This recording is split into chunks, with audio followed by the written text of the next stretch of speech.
আমাকে জান্নাত দিচ্ছেন কেন? আল্লাহ পাক ওই বান্দাকে লক্ষ্য করে বলবেন, ও বান্দা শোনো শোনো, তুমি নামাজ পড়েছো, রোজা করেছো, হজ করেছিলে, যাকাত দিয়েছিলে, সত্য কথা বলেছো, ব্যবসা করেছো, মানুষকে ফাঁকি দাওনি, জমি চাষ করেছো, জমি সীমানা হরণ করনি, মদ গাঁজা কখনো খাওনি, তোমার জিন্দেগি ছোট মোটা কিছু গোনাও থাকতে পারে, এক পাল্লায় গোনা চাপানো হলো আর এক পাল্লায় তোমার সওয়াব চাপানো হলো। আমি আল্লাহর বিচারে তোমার গোনার তুলনায় সবের পাল্লা বড় ভারী হয়েছে। এই জন্য আমি আল্লাহ তোমাকে জাহান্নামে না দিয়ে আমার দয়ার জান্নাতে যাওয়ার অনুমতি দিলাম। জোরে বলুন সুবহানাল্লাহ। বান্দা আল্লাহর দিকে তাকিয়ে বলবেন, রব্বুল আলামিন, আমার নামাজের জন্য যদি আমার জান্নাত পাওয়া না হয়, তাহলে যে মা আমাকে প্রতিদিন সকালে ঘুম থেকে তুলে নামাজ পড়াতেন, আমার সেই মাকে সঙ্গে না নিয়ে জান্নাতে যাব না। রব্বুল আলামিন আল্লাহ মদ পান করার না করার কারণে, গাঁজা না খাওয়ার কারণে আমায় যদি জান্নাতে যেতে হয়, জাহান্নাম থেকে যদি আমি বাঁচতে পারি, তাহলে এই জান্নাতে যাওয়ার পিছনে আমার বাবার অবদান রয়েছে। রাস্তায় পড়ে থাকে একটা বিড়ি, ধরিয়ে দুবার টান দিয়েছিলাম। বাবা আমাকে প্রচন্ড শাসন করেছিলেন, বিরাট মারপিট আমার করেছিলেন। রব্বুল আলামিন যে বাবা আমার নেশাখোরের হাত থেকে বাঁচাবার জন্য জুতো দিয়ে আমার শাসন করেছিলেন, আজকের দিনে আমার যদি জান্নাতে যেতে হয়, আমার শাসন করা বাপকে সঙ্গে না নিয়ে আমি জান্নাতে যাব না। সুবহানাল্লাহ বলেন। আল্লাহ বলবেন, যাও তখন বাপ মার খুঁজে আনো, ও খুঁজতে যাবে। হাসরের মাঠ তন্ন তন্ন করে খুঁজে খুঁজে বাপ আর মাকে বার করে, বাবার ডান হাতটা মায়ের কাঁধে, বাঁ হাতটা বাবার কাঁধে দিয়ে খুব আনন্দ করে চলে আসবে। আল্লাহ সেই দরবারে দাঁড়িয়ে বলবেন, আল্লাহ, ইনি আমার মা, জীবন ইনি আমার মা, জন্ম দেয়নি মা, ওনারদের 32টি নারী ছেড়ে উনি আমায় লালন পালন করেছিলেন। উনি আমাকে ভোরবেলাতে ডেকে তুলে নামাজ পড়াতেন, প্রতিদিন সকালবেলাতে বুকে কোরআন তুলে দিয়ে মুক্তমে পাঠিয়ে দিতেন। ইনি আমার বাবা। অন্যায় অপকর্ম করলে প্রচণ্ডভাবে শাসন করতেন, মিথ্যা কথা কখনো মেনে নিতেন না। আমি খারাপ পথে চললে বাবা আমায় কঠিনভাবে শাসন করতেন। এই দুইজনের কারণে আল্লাহ আজ যখন আমার জান্নাত ভাগ্যে জুটেছে, তাহলে আমার বাবার আমার মা, যাদের কারণে আমি জান্নাতি, যাদের কারণে নামাজি হতে পেরেছি, যাদের কারণে আমি মহৎ তৈরি হইনি, সেই বাপ এবং মাকে আমার সঙ্গে জান্নাত যদি পারমিট করেন, তবে আমি জান্নাতে চলে যাব। আমার বাপ এবং মাকে বাইরে রেখে আমি আপনার জান্নাতে যাব না। আল্লাহ পাক রব্বুল আলামিন ওই সময়তে ওই বান্দার সুপারিশকে কবুল করে নিয়ে ওর বাপ এবং মাকে তার সঙ্গী করে দিয়ে একই সঙ্গে 3 জনকে জান্নাতি বানিয়ে দেবে। জাহান্নামী লোকটা দাঁড়িয়ে দাঁড়িয়ে দেখবে, ও দেখে শুনে একটা টাইমে ঘুরে ফিরে বলবে, আল্লাহ,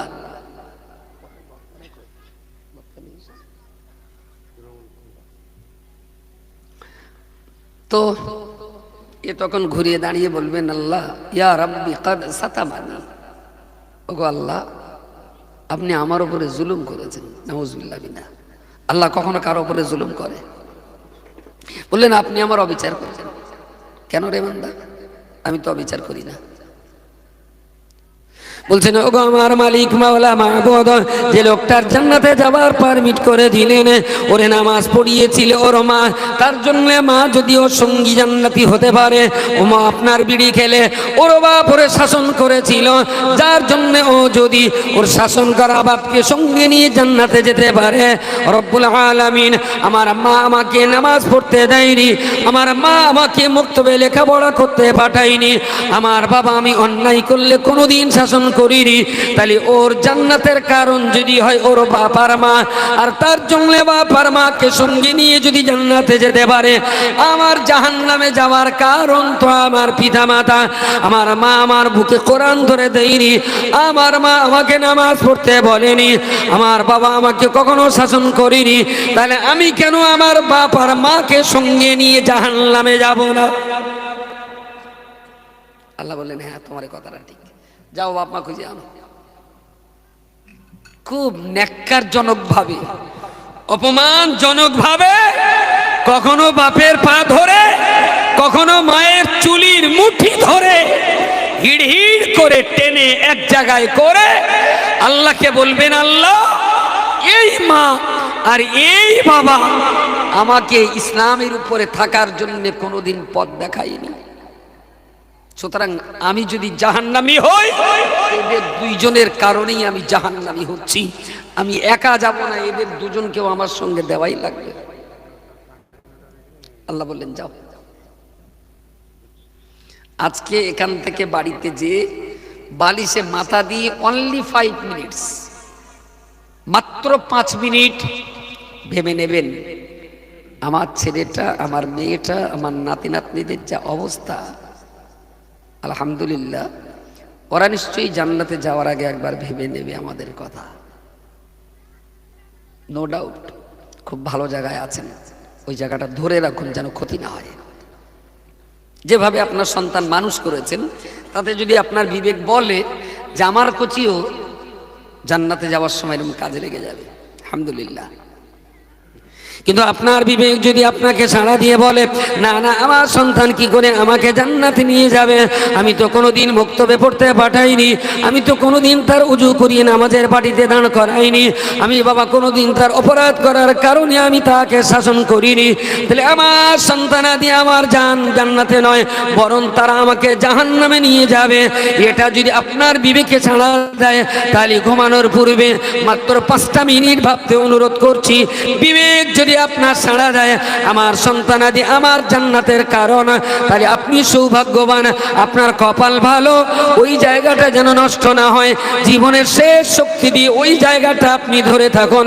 আর আপনার বিবেক যদি ছাড়া দিয়ে বলে না না আমার ছেলে পিলে ভাইপো ভাইজি এরা যা তৈরি হয়েছে এরা তো আমার জান্নাতে নয় বরং হিড়ি হিড়ি করে টেনে জাহান্নামে নিয়ে যাবে, তাহলে আপনাকে এখনো বলছি রুট ম্যাপ চেঞ্জ করুন। বাচ্চাদের হাতে কোরআন তুলে দিন, বাচ্চাদের স্কুলে পাঠান, ওদের সুন্দর করে লেখাপড়া শেখান, ওদের সৎ স্বভাব রয়েছে তার বিরুদ্ধে আপনি জিহাদ ঘোষণা করুন। ওরা খারাপ চরিত্র নিয়ে ফেলেছে সংশোধন করার চেষ্টা করুন। হয়তোবা ধীরে ধীরে ধীরে ধীরে আপনার কচি যদি হেদায়েত নাই বা পায়, চেষ্টা করার কারণে নূহ নবীর মতো আপনিও নাজাত পেয়ে যেতে পারেন। আপনি তো রোজ ভোরে উঠে ফজরের নামাজ পড়েন, পাশের ঘরে গন্ডার একটা ঘুমোচ্ছে 69 কিলো ওজন, কোনোদিনও ডেকেছেন এই বক্কারে ওইবার উঠে নামাজ পড়? বুঝতে পারেননি? বাপ মনে করতে কষি পড়ে না, তাই আমি তো পড়তেছি। হয়তো এরা মতি পারে বুড়োগুলো যেসব ডেকে ডুকে এখন নামাজে যাবো, সবাই যদি জান্নাতে যায় ঠেঁসাঠেসি হবে। ও ঘুমোচ্ছে ঘুমোক, আমরা কটা বুড়ো জান্নাতে যাব, একটু ফাঁকা ফাঁকা থাকবে, বেশ একটু ঘুরে ফিরে বেড়াতে পারবো। ও মনে করেছে জান্নাত মানে ও চাষার উঠোন না, সবাই যদি গেলে একটা বিরাট ভিত্তির হয়ে যাবে, সেই জন্য ওদের ছেলে পিলে ডাকে না। আমি আবার বলছি যে পশ্চিমবঙ্গের শিক্ষা জগতে কমিউনিটি ডেভেলপমেন্টের ব্যাপারে, এমপাওয়ারমেন্টের ব্যাপারে, চাইল্ড এডুকেশনের ব্যাপারে আমি আমার জীবনের 15টা বছর সর্বনাশ করেছি। 2006 সাল, এটা 23 সাল, 15টা বছর এর পিছনে ব্যয় করে তাদের কাছ থেকে এই সিস্টেমটা আজও তারা এখানে আছে, মডেলগুলো চলছে, ঠিকমতো ক্লাস হচ্ছে কিনা, মাসে মাসে সিলেবাস শেষ হচ্ছে কিনা, পরীক্ষাটা কবে হবে, কম্পিটিশন প্রতিযোগিতার অনুষ্ঠানটা কবে হবে, এসব কিছু সুন্দর করে ম্যানেজমেন্টের জন্য 17 জন স্টাফ আছে, 17 জন স্টাফ আছে। আমার কোনো দুঃখ নেই, আমি যদি আজকে মরে যাই ইনশাআল্লাহ আমার মডেল তার আপন গতিতেই চলবে।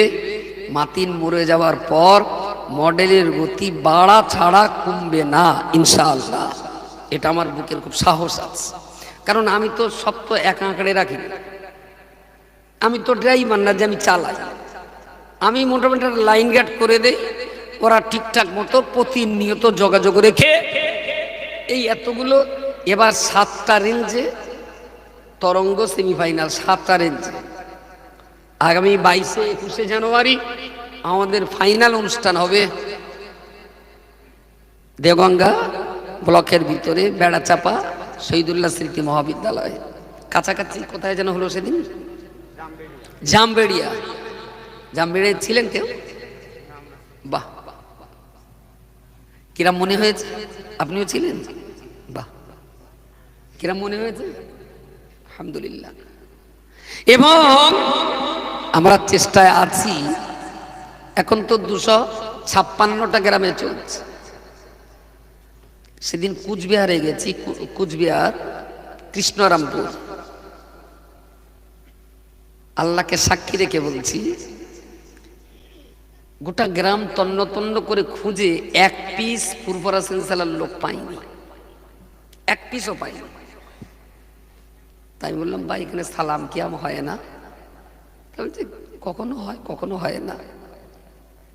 তাই বললাম এখানে দাদা হুজুর বসে, হুজুর। তা বলছে দাদা হুজুর। বললাম আমাদের এখানে ঠিক ইয়ে নেই। না, আমার ভিটে তুলেছেন কেন? আমি তো সেই কোম্পানির মাল। তা আমার যেটা বলেছে আমি শান্তি। বলছে আমি জানি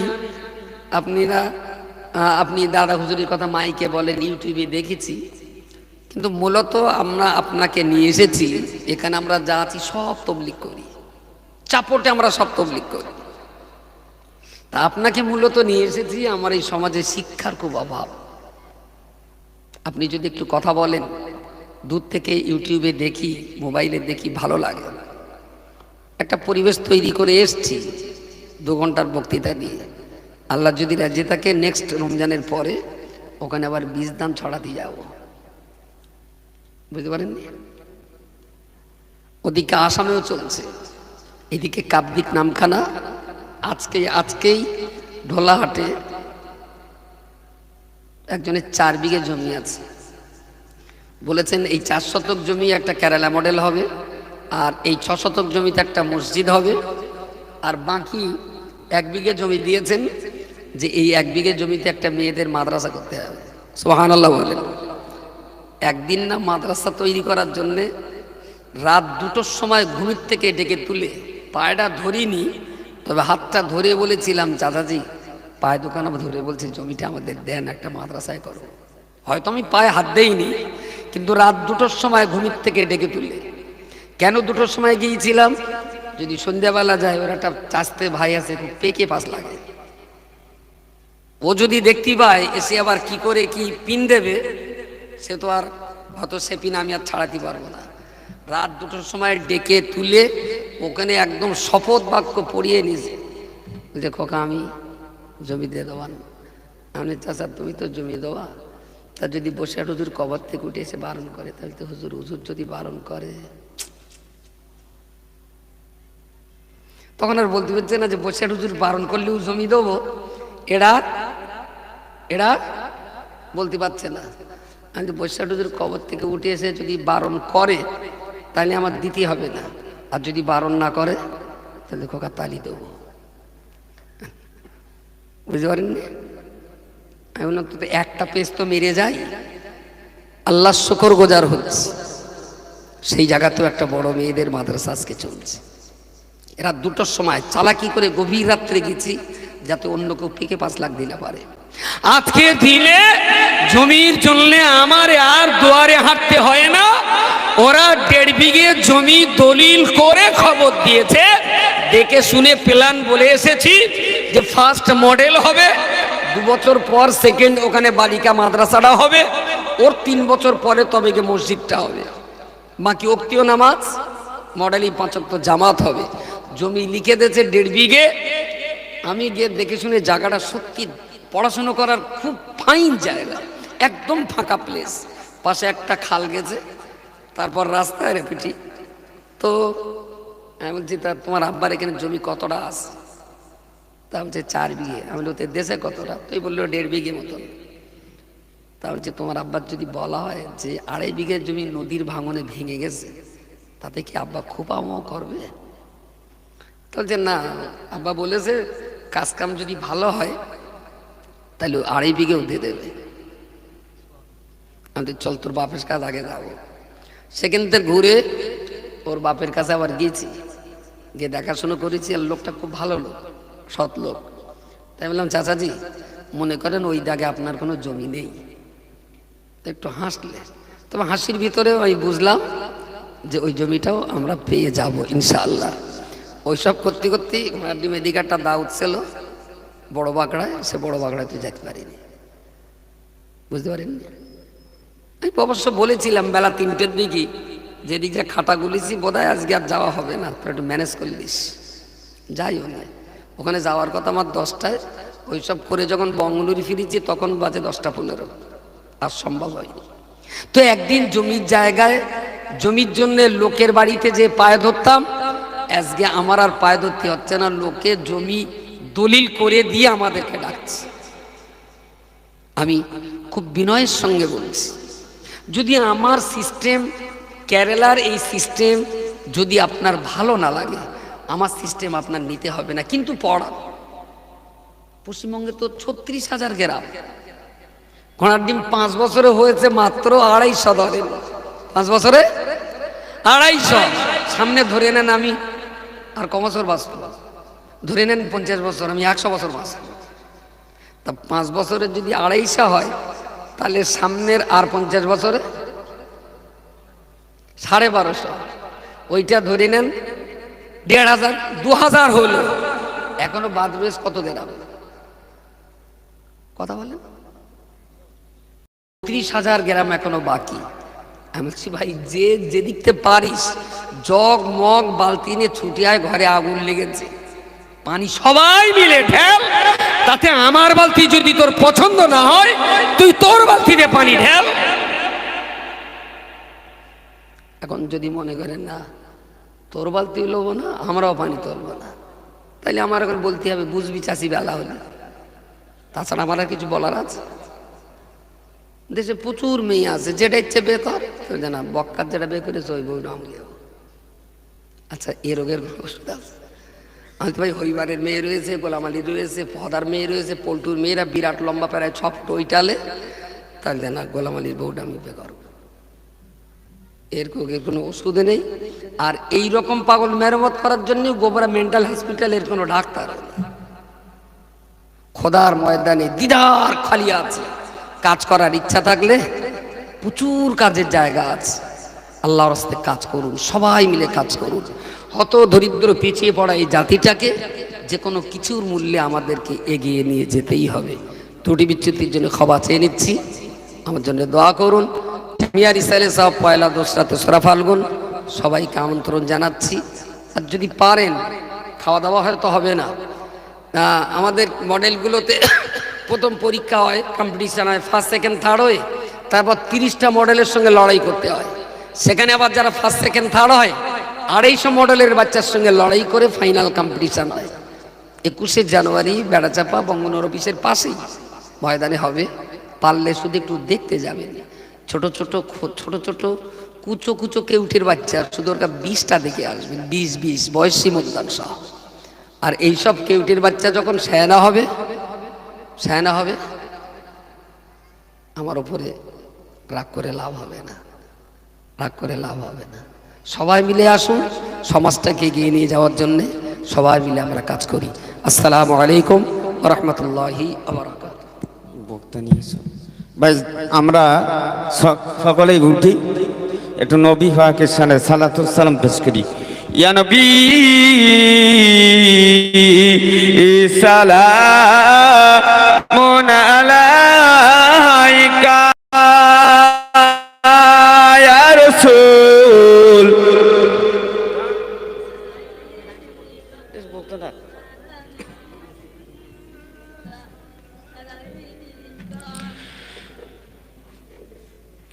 আর বেরে মর ক্রান্ত রে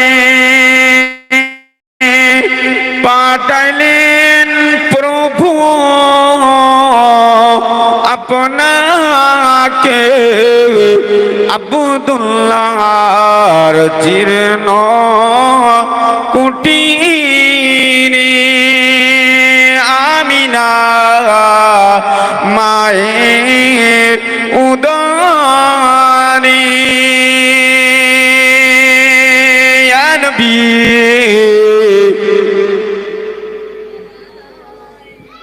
ইয়া রাসূল সালাম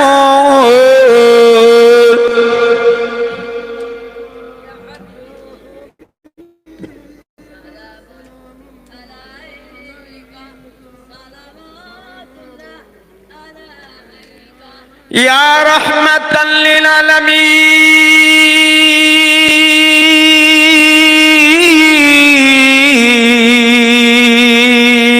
তায়েফে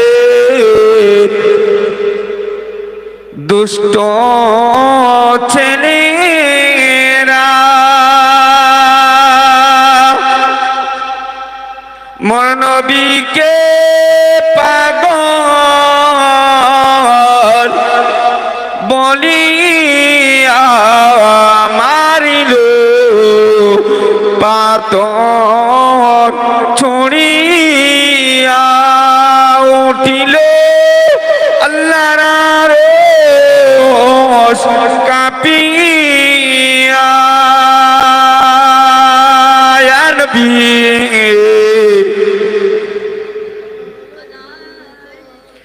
ইয়া রাসূল সালাম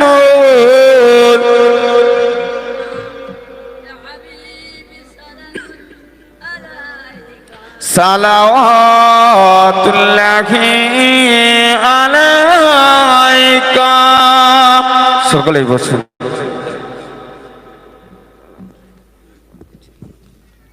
এই বক্তা নিয়েছো রবিউল ভাই, এক্ষুনি বক্তা আসছে ভাই, আপনারা বসুন। আপনারা অনেক মূল্যবান তত্ত্ব শুনেছেন জনাব আলহাজ মাওলানা মুফতি আব্দুল মাতিন সাহেব হুজুরের কাছে। এরপর পরেই আকাঙ্ক্ষিত বক্তা তিনি আসছেন, ইস্তেঞ্জা করছেন। আলহামদুলিল্লাহ ওয়া কাফা ওয়া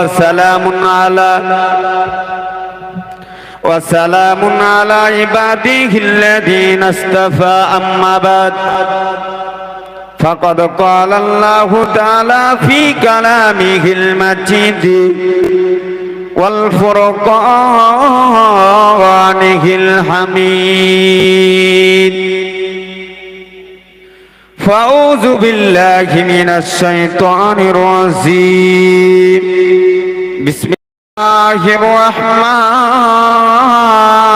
الرحيم إن الله وملائكته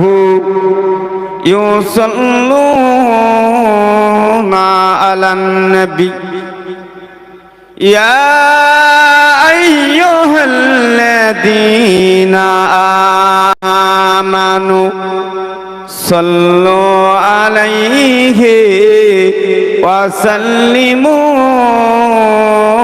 تسليما درود شريف اللهم صل على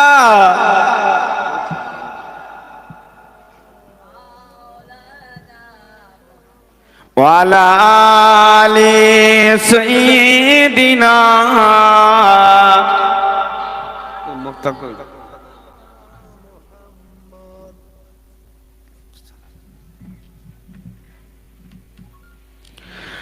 محمد بشر ليس كالبشر يقطن حزار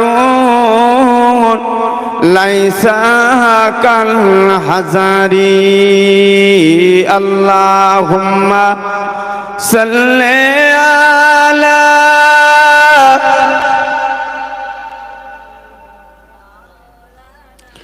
وعلى آل سيدنا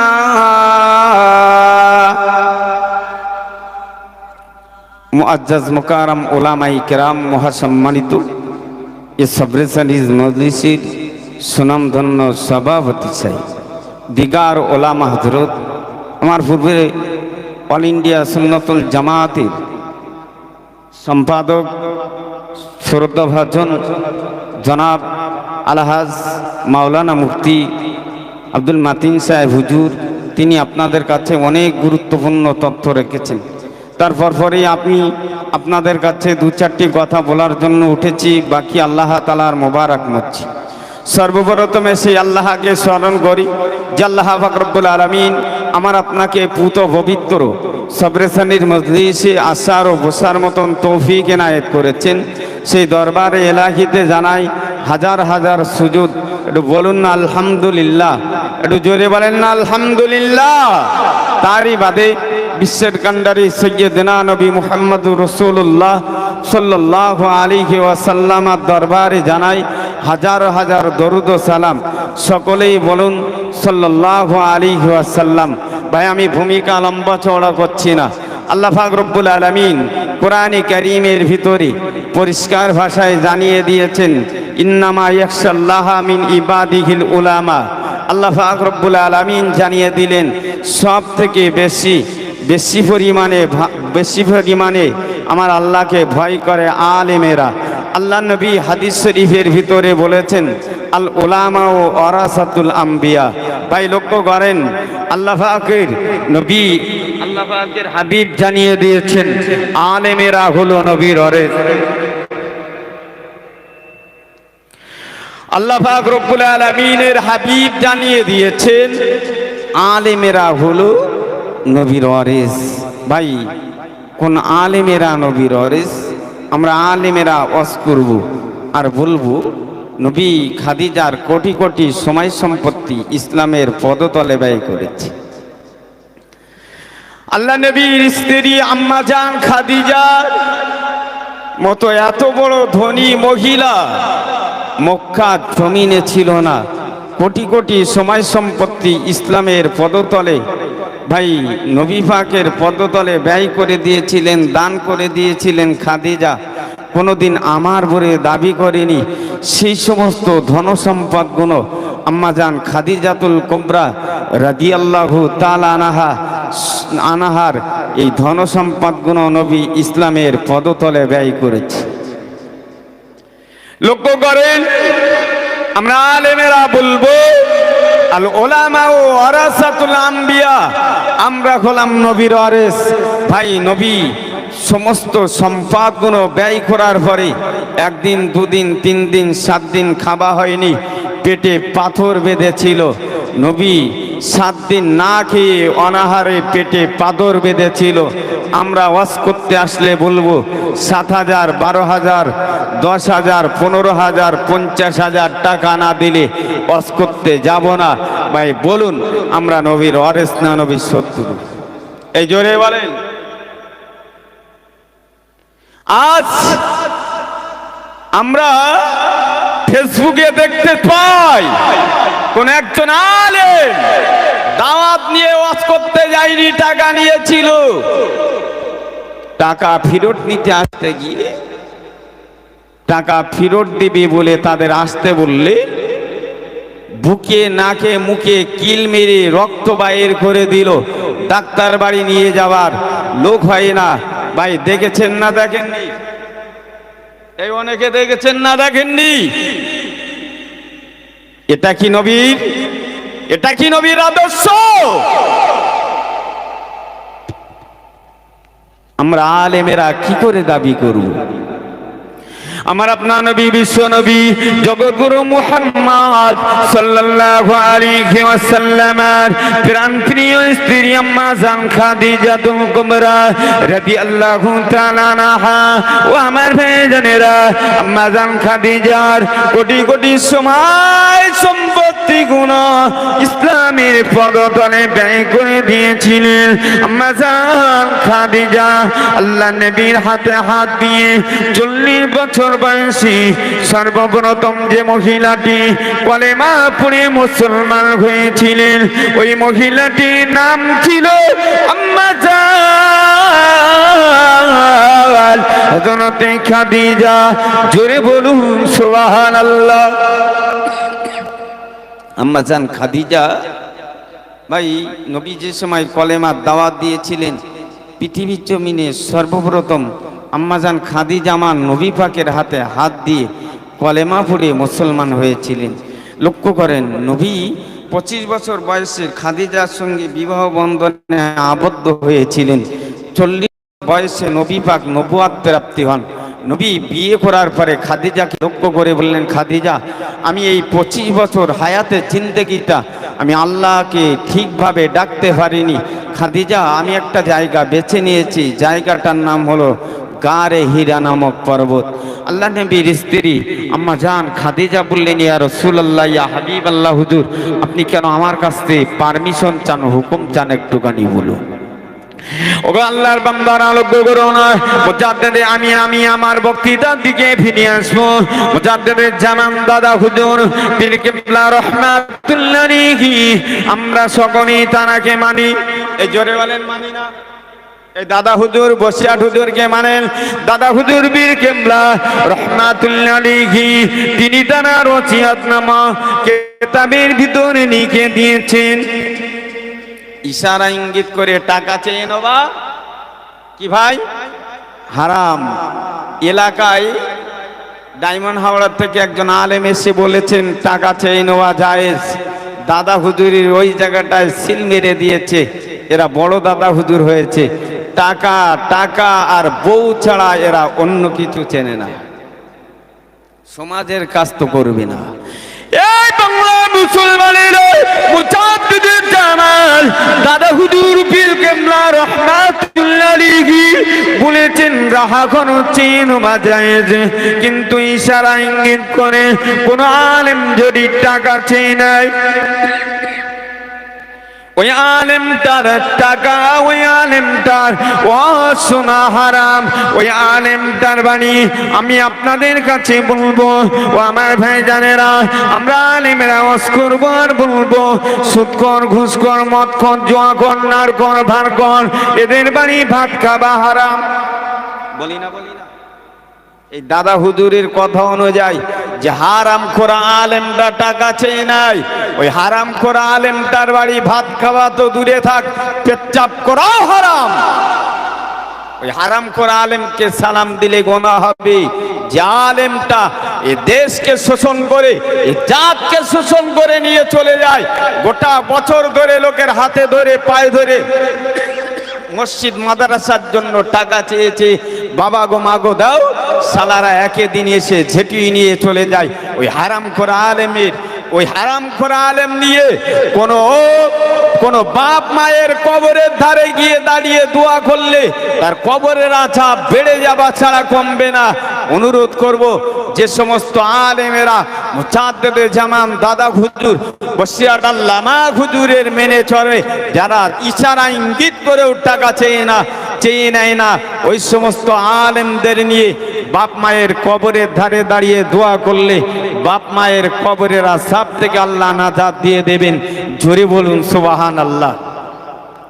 আমার ভাইজানেরা লক্ষ্য করুন, আমার বাবা জিনা আল্লামা জালালউদ্দিন সুয়ুতী রাহমাতুল্লাহ আলাইহি তাফসীরে জালালাইনের ভিতরে বর্ণনা করেছেন, আমার বাবা জিনা আল্লাহ নবী, বিশ্ব নবী, জগৎগুরু মুহাম্মদ সাল্লাল্লাহু আলাইহি ওয়াসাল্লাম যে সময় দ্বীনের দাওয়াত দিয়েছিলেন, কলেমার দাওয়াত দিয়েছিলেন, মহিলাদের ভিতরে খাদিজা, পুরুষদের জনদের ভিতরে হযরত আলী, বৃদ্ধাদের ভিতরে সর্বপ্রথম কলেমা পড়েছিল আবু বকর।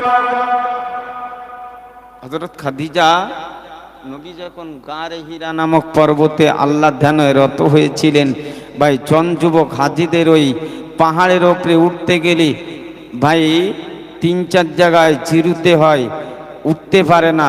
কিন্তু খাদিজার বয়স তখন 55 বছর। এই বৃদ্ধা মহিলাটি প্রতিদিন আমার নবীর জন্য পৃথিবীর সমস্ত মানুষ যখন ঘুমায়ে পড়ে হিসড়ে হিসড়ে উঁচু পাহাড়ের উপরে সাতোয়ার পানি নিয়ে উঠতেন। জোরে বলুন সুবহানাল্লাহ। আল্লাহ নবী বলেছিলেন, খাদিজা, ও বিবি খাদিজা, তুমি তো দিনের বেলা সাতোয়ার পানি নিয়ে উঁচু পাহাড়ের উপরে উঠতে পারো। ওগো বিবি খাদিজা, কেন এই গভীর রাত্রে পৃথিবীর একটা মানুষ, পৃথিবীর জমিনে একটা মানুষ জেগে নাই, তুমি সাতোয়ার পানি নিয়ে উঁচু পাহাড়ের উপরে ওঠো বলো না? আল্লাহর বান্দা বান্দিরা, আল্লাহ নবীর স্ত্রী আম্মা জান খাদিজা একদিন নবীর জন্য সাতোয়ার পানি নিয়ে ওই পাহাড়ের উপরে উঠতে গিয়ে পাটা স্লিপ করলেন। আম্মা জান খাদিজা গোড়াতে গোড়াতে জমিনে পড়ে গেলেন। নবী পাকের স্ত্রী খাদিজা সমস্ত শরীরটা রক্তে রঞ্জিত হয়ে যায়। আম্মা জান খাদিজা বেহুশ হয়ে যায়, কেউ বলেছে জমিনে পড়ে যায়। আল্লাহ নবী দেখতে পেলেন খাদিজা যদি জমিনে পড়ে যায়, খাদিজার সমস্ত হাড় মাংসগুলো ছিন্ন বিচ্ছিন্ন হয়ে যাবে, খাদিজার পৃথিবীর জমিনে জীবিত থাকবে না, আমার ইসলামের দাওয়াত দিতে কষ্টকর হয়ে যাবে। কেননা খাদিজার সময় সম্পত্তি নিয়ে বেঈমান মুশরিকেরা ব্যবসা করতেন, যার কারণে বেঈমান মুশরিকেরা আম্মা জান খাদিজার জন্য নবীকে তেমন একটা কিছু বলতে পারতেন না। লম্বা চওড়া ইতিহাস বক্তা এসেছে, আমি বক্তৃতা ইতি করছি। ওয়াখিরি দাওয়ানা আনিল হামদুলিল্লাহি রাব্বিল আলামিন।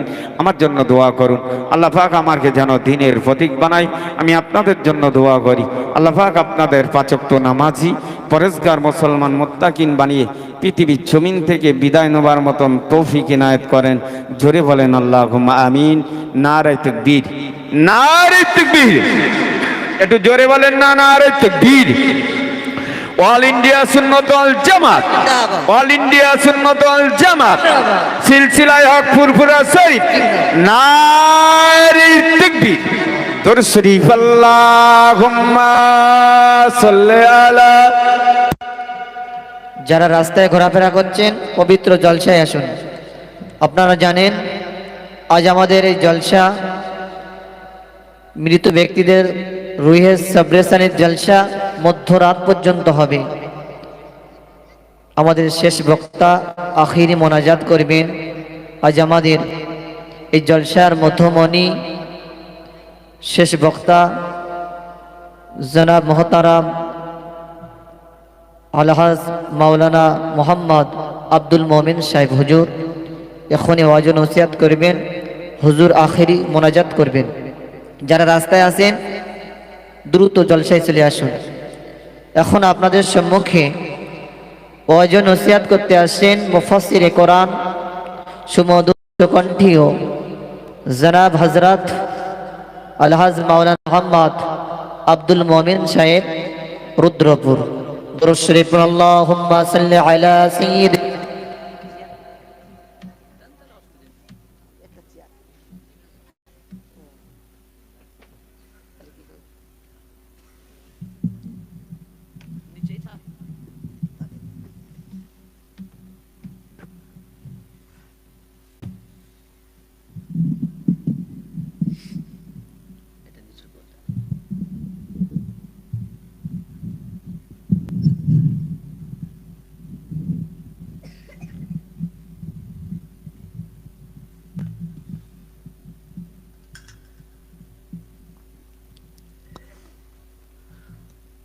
السلام عليكم ورحمة الله وبركاته.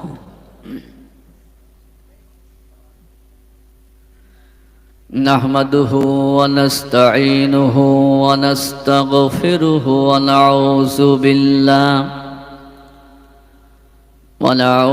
بالله من شرور أنفسنا ومن سيئات أعمالنا. من يهده الله فلا مضل له ومن يضلله فلا هادي له. ونشهد أن لا إله إلا الله وحده لا شريك له. ونشهد